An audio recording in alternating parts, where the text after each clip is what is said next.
Welcome to the official gameplay guide for Morbin Time, the black-white cleric deck guaranteed to lose you friends in 60 cards or less. The deck list has been covered in a separate video, but for anyone who missed that, we've plopped the deck list in the description below, so let's get straight into it. Before we start laying cards down, we need to talk about when you should be mulliganing. This deck is pretty versatile, so you don't need any one specific card in your opening hand to lock up a win, but almost all of your wins are going to come through the subtle art of beating people to death in their face, and these 5 creatures are going to give you the best start to that.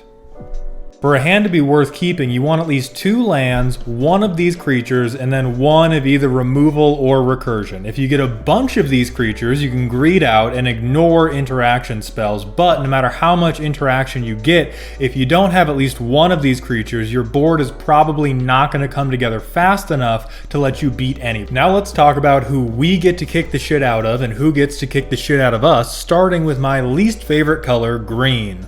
Now, if you've kept a good hand, most green players can be stomped out really early because their only method of dealing with our creatures is to deal damage to them using their creatures, and most of what we want to keep is going to scale faster than what they're going to play.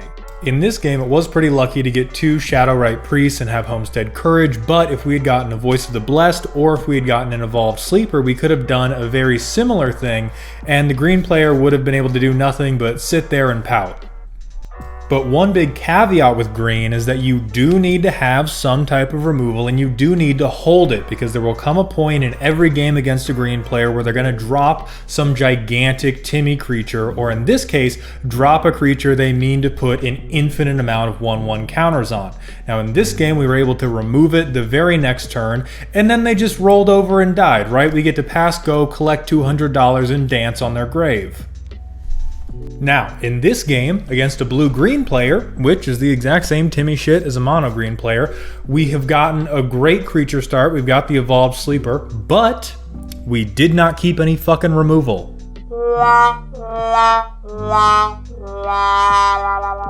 Which means that when they finally play their first Timmy creature, even though it took them a million turns, we can't kill it, and they've been able to establish a Timmy wall. Now, once Timmys can establish a wall, it is only a matter of time before they establish a diarrhea tunnel that ends directly on your forehead.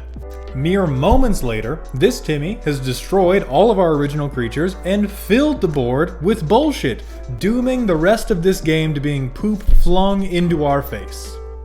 So let that game be a lesson on why I said keeping a bunch of creatures is greedy, right? Because there's a bunch of worlds in which we win that game. If we had exiled the enchantment, if we had killed the fucking polar bear, if we had had recursion to trade with the polar bear, there's a million things we could have done but didn't because we were greedy fuck-ups and we kept a bunch of creatures. You can do it, and sometimes it'll work out, but all it takes is one creature that is stronger than yours, and it won't.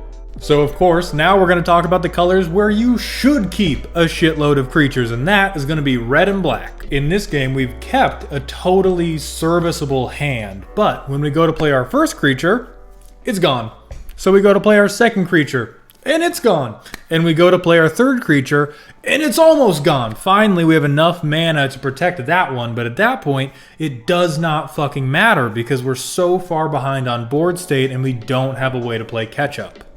So really, what every game against either mono black or a black dual color deck comes down to is an early interaction check. This deck is very delicate in the first 3 turns when you're putting down your first 1 or 2 creatures. But if you can make through those first 3 turns without losing every single goddamn thing you play, then you'll be able to make it to the middle of the game where we outvalue pretty much every deck that doesn't have green in it. You're either going to be able to establish one of our scaling boys, or you're going to be able to establish a couple creatures and you'll probably have interaction to remove their most valuable creatures. If, like I did in this game, you get one of your scaling boys and you get removal for their valuable creatures, they will just give up, both on the game and life itself. So for those first 3 turns, the rule is always gonna be you can afford to lose life. You cannot afford to lose creatures, and mono red decks are gonna try to trick you into that shit. You cannot let them. Our deck is not the most obnoxious of white life gain decks, but we got plenty of shit that gives us life upon something entering the battlefield, and we got plenty of stuff that gives us life link for hitting. So with our deck, no matter how low your life total goes, as long as it's not lethal damage, we can get that back, baby. You lose a creature, we cannot get that back, baby. You've been watching the other games, we're done, okay? You lose the creatures, it's over.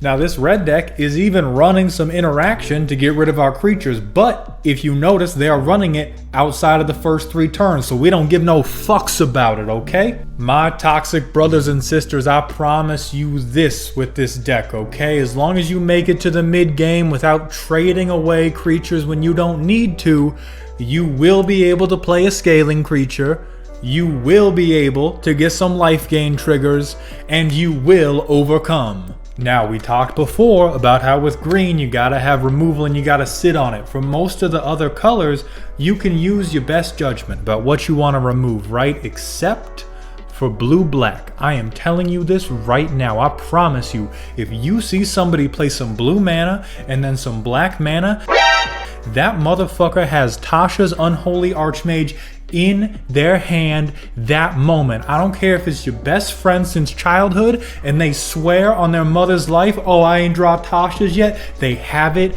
in their hand and you need to wait for that shit, okay? Because every deck I have seen that runs Tasha's, it's a bad deck. It's a terrible deck, but Tasha's is so good that it doesn't matter. Now, once these duplicitous fools reveal that they in fact had Tasha Unholy Archmage, all you gotta do is remove it immediately and they fold, okay? Below Platinum 1, there is not a single deck that runs Tasha that can handle having her removed instantly. That is how frail these people are. That is how soft these people are. Now, I know we didn't have footage of every single deck archetype, so for our closing thoughts, I'm going to leave you with the #1 tip for each color you could play against. First, if you see some green shit, you need 1 piece of removal and you gotta make that 1 removal count, alright? If you see some red shit, no panic blocks, alright? You will be okay. If you see some black shit, pray, alright? Pray for the first 3 turns. After that, you'll be alright. If you see some blue, do not cast your spells into open mana. You will get counterspelled, you will look stupid, and you will feel stupid. Now, if you see a white deck, yo, you curb stomp that son of a bitch and you tell him it was from me. This deck goes crazy, alright, against white decks. And last but not least, please, for the love of God, if you are playing this in ranked, play best of 3s, okay? The deck is very versatile, but if you are playing best of 1s, you cannot adapt. So if you take a hand that would work against one color, but oop, you're playing against the other color, too goddamn bad. In a best of 3, you know what you're looking for, you know what you need to change, alright? Do it.